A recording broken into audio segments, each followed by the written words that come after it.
Bismillahirrahmanirrahim. Sebelumnya, Assalamualaikum warahmatullahi wabarakatuh. Waalaikumsalam warahmatullahi wabarakatuh. Gimana kabarnya kalian semua? Sehat? Baik, alhamdulillah sehat. Alhamdulillah sehat ya. Sebelumnya, alhamdulillahirabbil alamin. Wa bihi nasta'in wa ala umuri dunya waddin. Wassalatu wassalamu ala asyrafil anbiya'i wal mursalin sayyidina wa maulana Muhammadin wa ala alihi wa sahbihi ajma'in, amma ba'd. Puja beserta syukur kehadirat Allah Subhanahu wa taala yang mana telah memberikan kita diberi nikmat, salah satunya nikmat iman, nikmat Islam, nikmat sehat walafiat, sehingga kita dapat berkumpul belajar mengenai menghayati hakikat akidah akhlak atau akhlak terpuji. Salawat serta salam mari kita curahkan baginda alam, yakni Habibina wa Syafi'ina wa Maulana Muhammadin sallallahu alaihi wasallam beserta keluarga, sahabatnya, sehingga kita selaku umatnya mengharapkan syafaat yaumil qiyamah nanti. Amin amin ya rabbal alamin. Gimana kabarnya anak-anak? Alhamdulillah baik. Alhamdulillah. Alhamdulillah. Ya, saya di sini akan menjelaskan tentang menghayati hakikat akhlak terpuji. Apa sih akhlak terpuji? Akhlak terpuji adalah sesuatu kepribadian atau mengenai tentang perilaku manusia. Nah, itu definisi hakikat akhlak terpuji. Memahami di sini ada 5 poin. Yang pertama, memahami arti ikhtiar. Yang kedua, tawakal. Yang ketiga, sabar. Yang keempat, syukur. Yang terakhir, qanaah sebagai wujud ketaatan sejati kepada Allah Subhanahu wa taala. Nanti kita akan bahas satu persatu apa yang dimaksud dengan ikhtiar, tawakal, sabar, syukur, dan qanaah. Yang pertama yang ingin saya bahas adalah harmoni iman dan amal. Mengapa kelima akhlak terpuji ini membentuk fondasi spiritualitas yang utuh dalam diri seorang muslim? Nah, di sini kita harus memahami arti ikhtiar. Ikhtiar itu apa sih? Ikhtiar adalah segala sesuatu apa yang kita usahakan.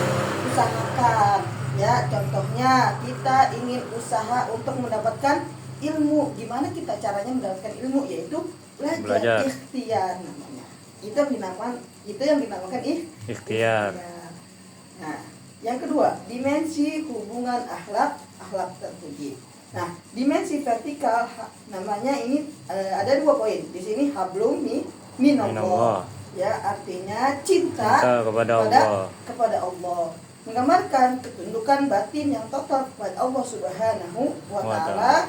Tawakal, sabar, dan syukur memposisikan manusia sebagai hamba yang diridhoi atas segala kegiatan Sang Pencipta dalam kondisi lapang maupun sempit. Nah, kita harus tawakal. Tawakal artinya berserah diri kepada Allah. Ya, yang dimana Allah telah menetapkan sesuatu yang baik buat kita, yang buruk buat kita. Kita harus tawakal kepada Allah. Ya, yang kedua, sabar dalam menghadapi ujian apapun itu. Entah ujian kehidupan, ujian mencari ilmu, atau ujian yang lainnya. Ya. Maka di dalam Al-Quran di surat Al-Baqarah menerangkan innallaha ma'as sabirin. Sesungguhnya Allah bersama orang-orang yang sabar. Yang ketiga, ini yang paling menurut saya yang paling susah lah untuk dimengerti atau untuk dirasakan, yaitu syukur. Nah, syukur itu paling susah. Maksudnya dalam artian kata syukur itu kita menerima apa yang sudah dikasih oleh Allah Subhanahu wa taala. Syukur dalam bentuk apapun. Contoh, kita menerima uang dari orang 100.000. Nah, 100.000 itu dalam konteks kita bekerja. Nah, sedangkan teman-teman kita yang lain mendapatkan gaji yang lebih besar dari kita. Apakah kita harus iri? Tentu tidak. Karena di sini kita harus menanami rasa syukur. Nah, syukur itu. Nah, di dalam banyak di dalam hadis-hadis Nabi yang menjelaskan tentang syukur, ya. Nah, di sini seperti contoh la in syakartum la azidannakum wa in kafartum inna adabi. Nah, salah satu contoh ayat Qur'annya seperti itu. Ya, langsung dimensi horizontal internal sosial atau hablum minan nas, ya. Artinya kita setelah hablum minallah langsung ke hablum minan nas. Jadi agar seimbang, kita mencintai Allah lalu kita mencintai manusia. Apa yang dimaksud? Yang dimaksud itu tentang sosial, ya, mengatur stabilitas emosi, mental dan produktivitas harian, ikhtiar menjamin manusia terus berkontribusi aktif secara positif di bumi, sementara qanaah menjaga hati dari ketamakan sosial. Nah, di sini kita harus ikhtiar menjamin manusia terus berkontribusi aktif secara positif di bumi.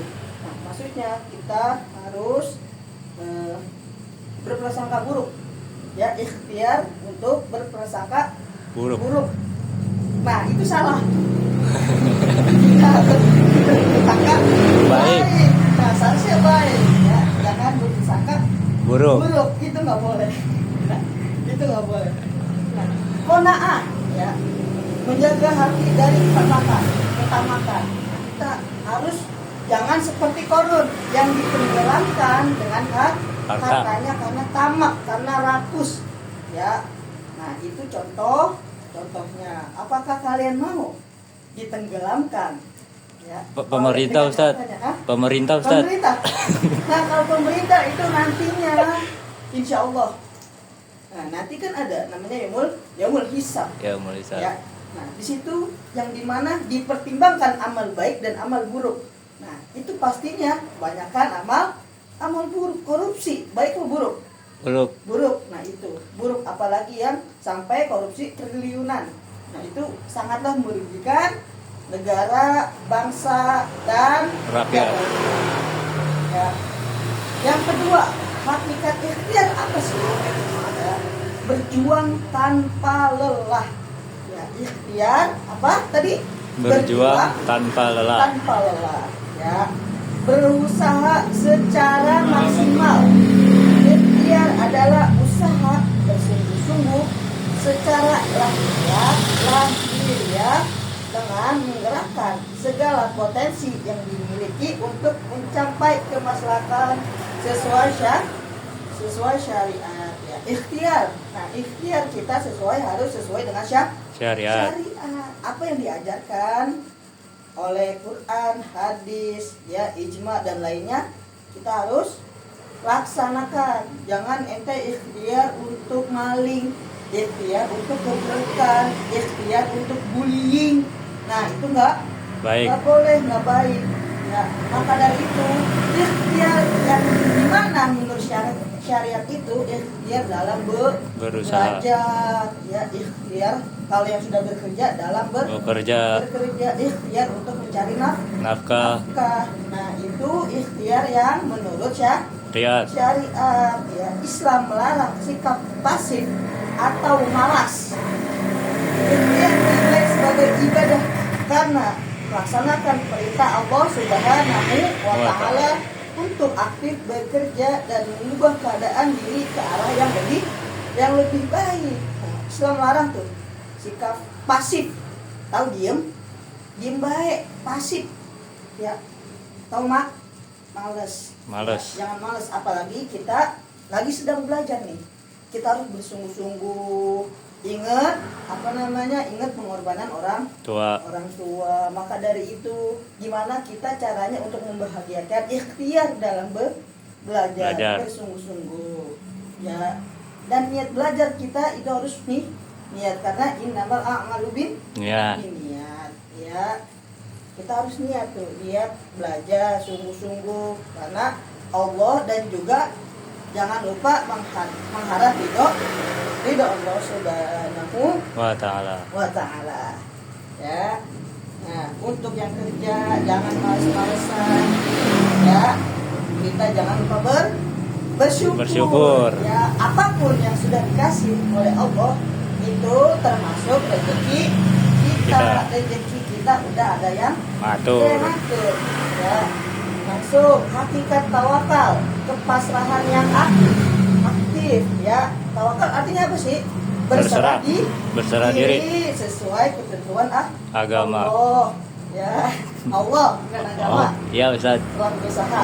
Tawakal adalah menyerahkan segala hasil dari usaha kita sepenuhnya kepada kehendak Allah Subhanahu wa taala. Sikap ini mendatangkan kedalaman batin karena membebaskan kita dari kecemasan berlebihan. Ini masih ada kaitannya dengan Ikhtiar. Kita ikhtiar sungguh-sungguh, tetap kita harus bertawakal ya, berserah diri. Yang penting kita udah usaha. Apapun hasilnya, apapun bentuknya, apapun yang didapatkan oleh kita, maka kita harus bertawakal aja, berserah diri kepada Allah Subhanahu wa taala. Ya. Tawakal sejati apa sih? Tawakal sejati selalu didahului oleh ikhtiar yang optimal. Pasrah tanpa usaha bukanlah tawakal, melainkan kelemahan jiwa fatilisme. Ya, jiwa fatilisme, jiwa malas. Ya, nah tawakal sejati itu kita jangan tawakal doang tapi enggak ikhtiar. Nah itu sama saja. Ya ibaratkan ente mancing nggak ada umpan. Nah umpannya itu ikhtiarnya. Ya, umpannya itu ikhtiarnya. Ya dapatnya itu tawakalnya. Nah paham nggak di sini? Paham Ustaz. Nah yang dimaksud itu seperti mancing. Ente mancing nggak ada umpan, nggak mungkin dapat. Ya susah, mustahil dapat ikan. Maka dari itu dua ini harus dikombinasikan ya, antara ikhtiar dan tawakal. Kita usaha semampu kita, sebisa kita. Lalu kita kalau sudah usaha baru kita tawakal, berserah diri kepada Allah Subhanahu wa ta'ala. Lanjut di sini ada apa namanya? Hakikat sabar. Sabar itu apa sih? Sabar adalah menahan sesuatu yang akan datang, menunggu. Boleh, bagus ya. Tapi lebih tepatnya sabar adalah kekuatan menahan diri ya. Sabar bukan kepasifan yang tertindas, melainkan kekuatan mengendalikan gejolak jiwa dalam ketaatan, menjauhi maksiat, serta menghadapi ujian hidup dengan ridho. Sabar menjadi bahan bakar utama yang menjaga stabilitas ikhtiar dan ketenangan tawakal saat hasil belum sesuai harapan. Bahasa sekarang memang nggak sesuai ekspektasi. Nah, dari situ kita harus banyak-banyak belajar sabar. Nah, sabar itu ada tingkatannya. Ya, ada berapa gitu Pak? Nah, sabar itu banyak tingkatannya. Ya, sabar untuk yang sekarang aja kita diejek teman, kita harus sabar. Ya, sabar untuk menahan diri untuk tidak melakukan maksiat. Sabar dalam menghadapi ujian hidup. Nah, sekarang nih, yang realitanya kita dihadapi dengan masalah-masalah yang ada di negara kita. Nah, kita harus sabar tuh dalam menghadapi ujian tersebut. Nah, gimana kita caranya untuk menghadapi situasi yang lagi lagi banyak diperbincangkan. Nah, kita sebagai pelajar, kita harus belajar juga tentang kondisi saat ini. Ya, maka dari itu kita harus banyak-banyak sabar. Nah, untuk kita nih, untuk orang-orang yang mencari ilmu, ya. Untuk orang-orang yang mencari ilmu, sabar itu sangat penting, ya. Contoh gampangnya, ente ngapal susah, gak masuk, harus berulang berkali-kali. Nah, itu bagian dari ikhtiar, tawakal, dan sabar. Nah, tiga ini tuh nggak boleh dipisahkan, harus disamaratakan. Ya, ikhtiar, tawakal, sabar ujiannya susah, ya, sabar ngapalnya susah, nggak dikirim-kirimin orang tua biasanya kalau untuk orang yang mondok tuh. Nah, sabar ketika uang jajannya dikit, ya, itu sabar aja. Itu salah satu ujian yang kita harus hadapi, ya. Nah, selanjutnya yaitu hakikat syukur, manifestasi apresiasi. Nah, syukur ini menjadi 3 bagian. Yang pertama, syukur dengan hati atau bil qalbi, menyadari, meyakini dengan sepenuhnya bahwa segala bentuk nikmat yang kita terima murni berasal dari kasih sayang Allah. Ya, menyadari nih dan meyakini dengan sepenuhnya bahwa segala bentuk nikmat yang kita terima murni berasal dari Allah. Nah, nikmat apa yang kita sudah rasakan yang dikasih oleh Allah Subhanahu wa taala, seperti bernafas, ya, melihat, menghirup udara segar, itu salah satu nikmat.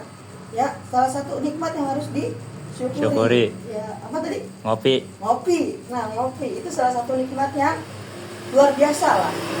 Belum tentu orang-orang yang di luar sana bisa menikmati seruputan kopi perlahan demi perlahan. Ya, belum tentu. Ada orang yang nggak bisa ngopi, ya, karena dia punya sakit asam lambung. Maka dari itu kita harus banyak-banyak bersyukur. Nah, itu kaitannya dengan syukur bil qalbi. Yang kedua, syukur dengan lisan bil lisan, senantiasa mengucapkan pujian kepada Allah, seperti kata ketika kita mendapatkan rezeki kita mengucap alhamdulillah, serta membicarakan nikmat tersebut dalam konteks berbagi inspirasi kebaikan. Ya, ketika kita melihat sesuatu keindahan kita mengucap subhanallah. Ya, nah, kita banyak-banyak mengucap kalimat-kalimat thayyibah, kalimat yang baik. Yang ketiga, syukur dengan amal bil arkan, menggunakan seluruh fasilitas fisik, harta, dan ilmu yang diberikan oleh Allah Subhanahu wa taala untuk ketaatan, menolong sesama, dan kemaslahatan umat. Syukur dengan amal kita, dengan harta banyak, jangan lupa berbagi kepada orang lain. Ya, kita punya ilmu lebih, kita jangan lupa membagikan kepada orang lain, ya. Dan harta kita jangan untuk dilakukan dengan kemaksiatan. Ya, ketika kita punya harta lebih, kita sisihkan kepada orang lain. Karena di harta kita itu masih ada harta atau bagian hak-hak orang lain, ya. Yang terakhir yaitu hakikat qanaah. Qanaah artinya apa sih? Merasa cukup. Ya, merasa cukup dengan apa yang dikasih oleh Allah Subhanahu wa taala. Ya, di sini ada hadis riwayat Al-Bukhari dan Muslim yang berbunyi, kekayaan sejati bukanlah diukur dari banyaknya materi atau harta benda yang berlimpah, melainkan dari kekayaan jiwa merasa cukup atas pemberiannya. Nah, di sini tuh kekayaan sejati bukanlah diukur dari banyaknya materi atau harta benda. Nah, materi itu, ya, harta, kekayaan itu bukan termasuk yang dimaksud merasa cukup atas pemberiannya. Ya, kita dikasih oleh Allah nikmat aja udah luar biasa. Apalagi dikasih nikmat kekayaan, nikmat kecukupan harta, nikmat materi, ya, itu sangat luar biasa. Ya, maka dari sini, dari pertama apa tadi? Ikhtiar. Kedua, taat. Tawakal. Yang ketiga, sabar. Yang keempat Syukur. Yang kelima Qanaah. qanaah. Dari 5 ini kita harus satukan. Ya, nantinya di mana kita harus mengaplikasikan 5 sifat-sifat ini ke dalam kehidupan Sehari-hari. Siklus implementasi akhlak dalam hidup. 1. Yang pertama, ikhtiar nih siklusnya. Mulai impian dan kebutuhan hidup dengan kerja keras. Lahirlah yang maksimal. Yang kedua, tawakal, menyerahkan penentuan hasil akhir sepenuhnya kepada keadilan dan rahmat Allah. Yang ketiga, qanaah, menerima apapun hasil yang diberikan Allah dengan lapang dada dan rasa ridho. 4. Syukur dan sabar. Bersyukur jika berhasil, bersabar dan mengevaluasi ikhtiar jika belum berhasil. Ya, di sini ada hadis tentang akhlak. Ya, yang dimana kesempurnaan iman terletak pada akhlak.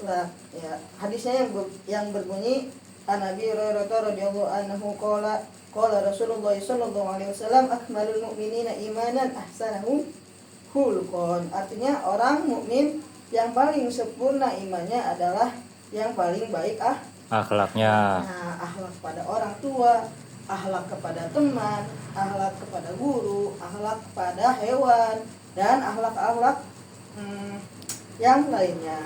Ya, yang di sini ada di mana dampak akhlak mulia dan lawan kata dari akhlak mulia. Ya, akhlak mulia. Yang pertama, ikhtiar. Sifat tercela atau sifat lawannya adalah putus asa, yaitu yas'ul. Ya, ikhtiar kita berusaha, sedangkan lawan kata sifatnya itu yas'ul, putus asa. Maka dari itu jangan sampai kita putus asa. Putus asa. Masa kita kalah sama setan? Setan aja tidak pernah putus asa untuk menggoda Nabi Adam alaihissalam. Ya, ketika di situ Nabi Adam dihasut oleh setan, ya, disuruh makan buah khuldi. Nah, di situ Nabi Adam terjerumus dan memakannya. Ya, nah, setan itu berusaha untuk menggoda Nabi Adam alaihissalam. Dampak positif akhlak mulia itu apa sih? Dampaknya apa? Membangun mental tangguh, kreatif dan mandiri. Nah, dari ikhtiar ini nanti kita membangun mental tangguh kita, belajar menjadi lebih baik, kreativitas dan mandiri. Dampak negatif sifat tercela, stagnasi diri, ya, artinya sampai itu doang, monoton, ya, stuck di sini, ya, malas, tiduran mulu. Nah, itu sifat malas. Dan menyalahkan keadaan. Nah, itu menyalahkan keadaan tuh, kita harus ikhtiar dulu, jangan menyalahkan keadaan. Emang keadaan udah kayak gini, dilahirin susah gitu, nanggap ilmunya susah, emang rezekinya gini doang, nggak boleh itu. Nanti itu kita pesimis. Ya, kita seharusnya ikhtiar terlebih dahulu. Sudah ikhtiar baru tawakal, berserah diri. Ya. Yang kedua, tawakal, qanaah. Ya, qanaah itu dia apa?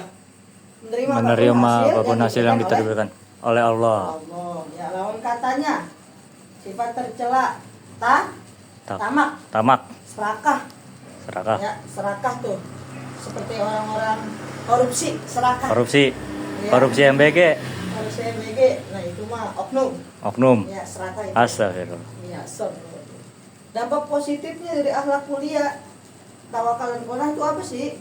Jiwa kita menjadi tenang, bebas dari rasa iri dengki atas rezeki orang lain punya motor bagus dan kita motor ya itu aja jelek. Sagun kebo. Kita jangan lupa bersyukur. Ya, tawakal, berserah diri aja, nanti juga ada rezekinya. Qanaah, ya, menerima apapun hasil yang diberikan oleh Allah. Ya. Nah, tawakal, qanaah tuh. 2 kita korelasikan di kehidupan sehari-hari. Ya, teman kita punya mobil, teman kita punya mobil, orang kaya, sedangkan kita orang biasa-biasa aja. Ya, kita jangan lupa qanaah. Ya, apa yang sudah ditetapkan oleh Allah itu emang rezeki Kita. Ya, jangan apalagi kita iri sama orang lain. Iri demi kebaikan kita nggak apa-apa. Contoh, oh kok dia ngapain cepet, kita enggak. Nah, berarti kita harus Mengevaluasi. evaluasi. Nah, gimana kita ikhtiarnya? Lebih lama atau enggak? Lebih serius apa enggak dibanding teman kita yang kabarnya cepet? Nah, kita harus ikhtiar juga. Jangan cuma iri, Dengki. doang. Ya. Dampak negatifnya apa? Jiwa selalu gelisah, berpotensi menghalalkan segala cara. Nah, kita melihat teman kita punya motor bagus, kita marah judul nih, judi online. Terus kita malah Judul. ya, pengen nikmatin yang langsung gitu. Yang instan. Padahal di balik itu adalah tipu daya Setan. Ya. Sabar dan syukur. Nah, lawan katanya godok, marah, atau kufur nikmat. Ya. Dampak positifnya apa sih dari sifat tersebut? Mendapatkan ridho Allah, dicintai sesama manusia, emosi terkendali. Nah, kita sabar dan syukur ketika kita diejek sama teman kita enggak bales. Nah, itu dampak positifnya tuh. Mendapatkan ridho Allah dan dicintai sesama manusia. Temennya juga, oh dia orangnya sabar ya, maka nanti tidak akan diganggu lagi. Ya, kita sabar aja menghadapi ujian, cobaan kehidupan atau ujian yang di sekolah. Ya, lawan rasa malas kita, sabar dalam menghadapi Masalah. Nah, itu. Dampak negatifnya apa sih dari sifat tersebut? Dampak negatifnya merusak hubungan sosial, kesehatan mental yang menurun. Ya, nah mental kita akan menurun tuh. Terus merusak hubungan sosial. Ya, kalau kita diejek sama teman terus kita lawan, rusak nggak hubungan pertemanan kita? Rusak, pasti rusak. Ya, maka dari situ kita harus mengalah, sabar. Ya. Nah, mungkin cukup sekian materi hari ini anak-anak tentang akidah akhlak. Poinnya tadi apa aja? Yang pertama, Ikhtiar. sifat apa? Ikhtiar. Yang kedua, Bersyukur. Tawakal. Yang ketiga, Sabar. Yang keempat, Qanaah. Syukur. Yang kelima, Qanaah. Ya, intinya 5 poin itu harus kita aplikasikan kepada kehidupan Hari. hari-hari.